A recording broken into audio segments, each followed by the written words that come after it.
Welcome to my opinions. These are my opinions on sports topics. Today, I want to talk about the first game of the NFL season, the Dallas Cowboys versus the Philadelphia Eagles. A little bit about me. I like to listen to a lot of podcasts. I like to say I'm a speed listener, not a speed reader. I listen to podcasts at almost 3x. I take in a ton of sports podcasts from fantasy football, golf, regular football, sports in general, some baseball, whatever it is. I listen to hours upon hours of podcasts.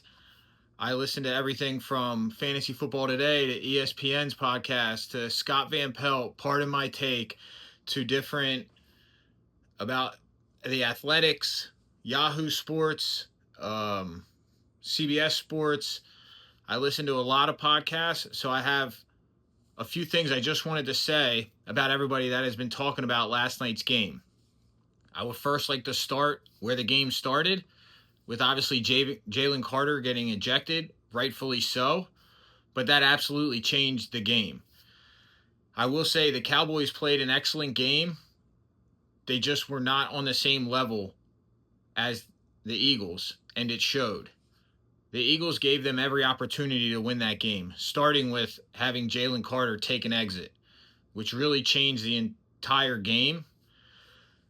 However, everyone in the media is talking about how Dak played so well, and they are still talking down Jalen Hurts, which I do believe both quarterbacks are limited in different ways, but I also think both quarterbacks are excellent in different ways.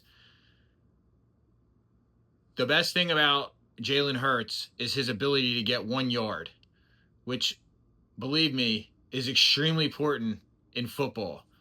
It's wildly under talked about. However, he extends drives throughout the game over and over and over again.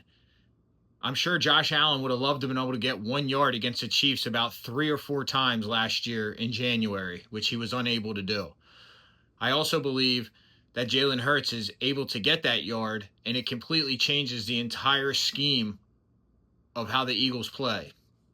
The other thing Jalen Hurts does so well is he will do whatever is necessary, not just to win the game, to make it the easiest possible way. In that game last night, the Dallas Cowboys defense played 100% zone, which is astronomical rates. It's unheard of. It'll not last, but it is completely different from what they normally do. They double teamed A.J. Brown. They played a lot of zone, high safeties, and what that was is why Jalen Hurts was able to scramble so easily, and also there was a lot of dump-offs to Dallas Goedert. Now everybody is screaming and yelling about A.J. Brown not getting the ball, which I do understand, especially because of fantasy football. Believe me, I had him on a couple teams. However, Jalen Hurts and the Eagles are not playing fantasy football. This is something that I feel like everybody does not understand. Fantasy football is for us. The teams that go to the Super Bowl most of the time, the Tom Brady-led Patriots back in the day, Patrick Mahomes and the Chiefs, the Eagles lately, these teams are not worried about stats. They are going to do whatever the high percentage play is.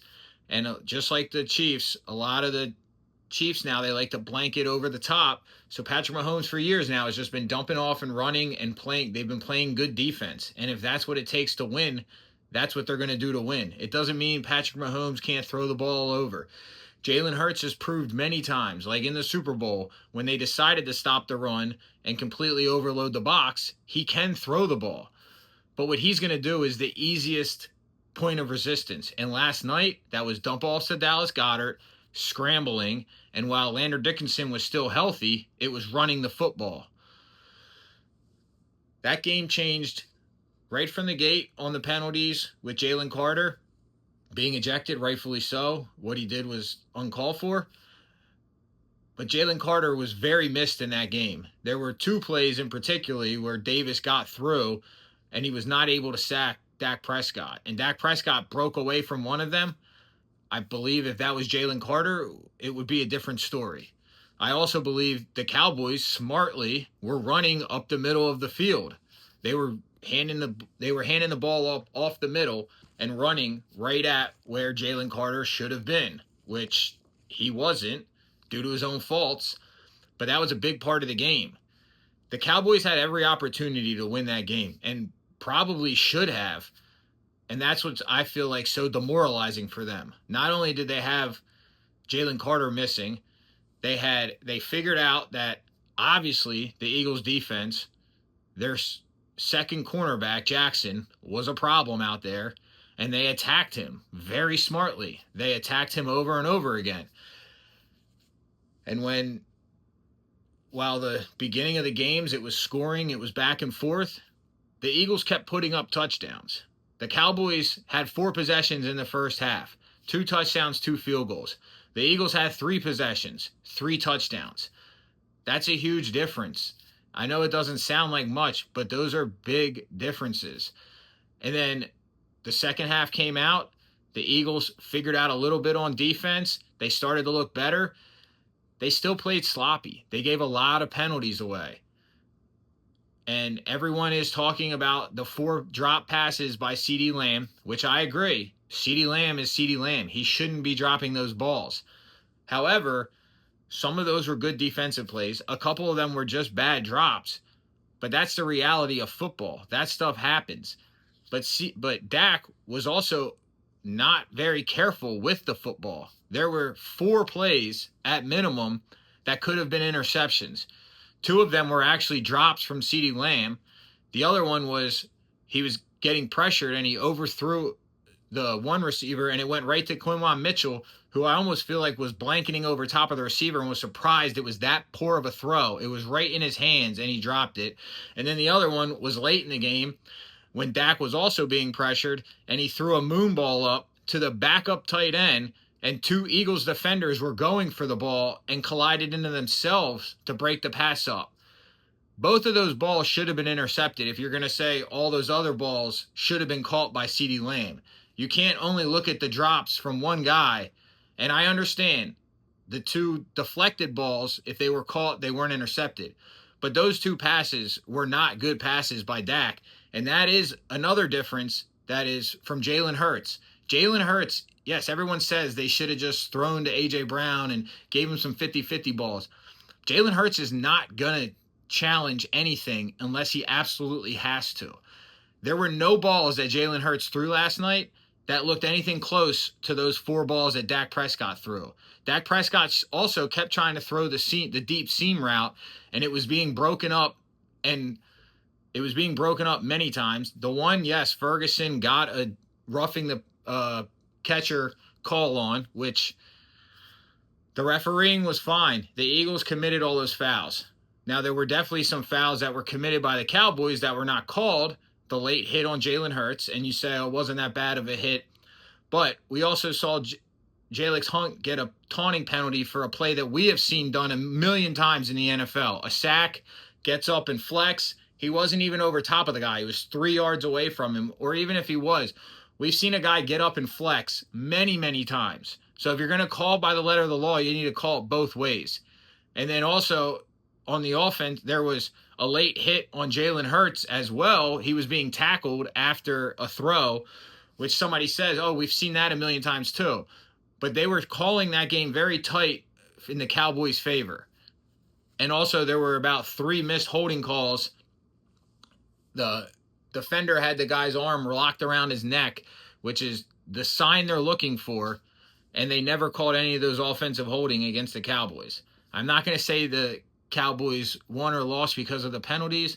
I'm not going to say the Eagles, it was a close game because of that. All I'm saying is there were a lot of factors that made that game close, and the fact that the Cowboys couldn't close that deal is heartbreaking for them. They needed that game. That was a game the Eagles did not play Philadelphia Eagle football. They beat themselves, and they still won. And everyone is talking like Dak Prescott and the Cowboys were so amazing in that game. Dak Prescott had 188 yards passing. I know there were some, and 110 yards in penalties, and they still lost the game. The Philadelphia Eagles played the worst game they could play there. And the fact that they got a fumble, which was the biggest play in the game at the time, all the momentum, the whole crowd was going nuts, and then there's an hour lightning delay right at that time. That's a momentum killer. That was a huge break for the Cowboys. The Eagles were up 4 and had all the momentum in the world. Fumble from Miles Sanders, who used to play for the Eagles, all the momentum in the world going. They could probably go down there and score because everyone's still in the flow. And then they take an hour and 5 minute break. Lander Dickerson's back is already tightening up. He takes a helmet from Saquon, so then he gets hurt. He's out of the game. And after the break, you could see it from the television. That stadium was flat. The whole thing was flat, which you can't blame these guys. It's 11:30 a.m. It's 11:30 Eastern time when they resume. These guys aren't used to playing this late. They've had a long break.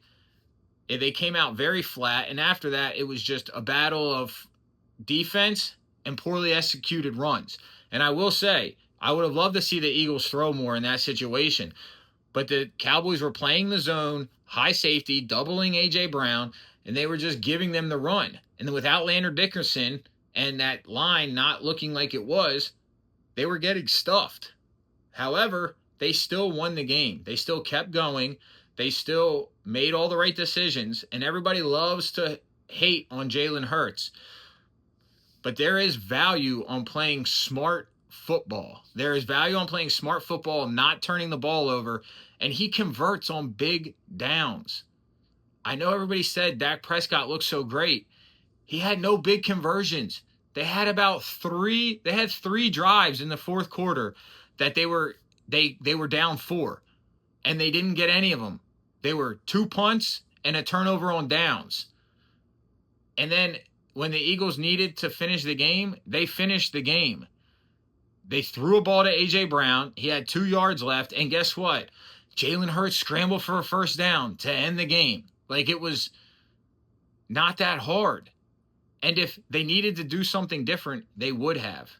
The difference was that was the worst game they could play, and they're 1-0. I truly believe if Jalen Carter was there, it would have been a much different game. If there were some penalties called both ways, it would be a much different game.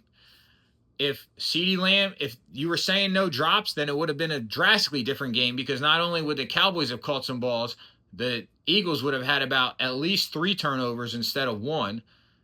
And we know turnovers are what matter. You ask any NFL team, you've heard it forever. Run the football, win the turnover battle. So that's all I have to say on that game. I do believe the Eagles are going to be fine. There's about 8 teams in the NFL that can win the Super Bowl. There always are. There's about 8. The secret is the final 2 that stay the healthiest are normally the ones there. So hopefully the Eagles can stay healthy. You know, there's about 8 teams that can do it. I would say the Chiefs, the Ravens, the Bills. I would put the Niners in there, because if you're saying they're healthy, that means Christian McCaffrey's healthy. I would say the Eagles. I would say the Rams, because if they're healthy, Stafford's healthy, which I don't believe. I would say the Buccaneers, and then the Lions. And if all those teams are healthy, at the end, the healthiest teams will probably advance. That's what happened last year. In the playoffs, the Kansas City Chiefs had no turnovers. The Eagles had no turnovers. They were the 2 of the healthier teams left. And guess what? They made the Super Bowl. The Chiefs did have some turnovers in the Super Bowl. However, it's no big secret. Jalen Hurts is not going to play. The Eagles are not going to let the ball get turned over. And the easiest way to do that is to run it. So if they're going to be allowed to run the ball, which they ran fine. They ran fine at the beginning of the game. They scored 3 touchdowns on drives running the football. And then, yes, you could say, oh, they should have thrown it later. Well, the Cowboys could have taken the lead, and then we could have seen what would have happened if they actually had taken the lead. But the Eagles are just like the Chiefs. They're going to do just enough to win and keep it moving, and that is all they care about. And I don't think that is bad. There are quarterbacks in the NFL that would not accept the roles that Jalen Hurts are given. Jalen Hurts showed us in the Super Bowl that if you want to come in and stop the run, he will throw the football. If you are not going to make him throw the football, the Eagles are not going to let him do that. The coaches are not going to let him do that. And it's not because he can't. It's because there's higher risk. Dak Prescott had 4 plays last night that put the ball at risk. Jalen Hurts had 0. And when you come to the end of the game, turnovers are normally who wins the game. So that's my first shot at this. Thanks for listening.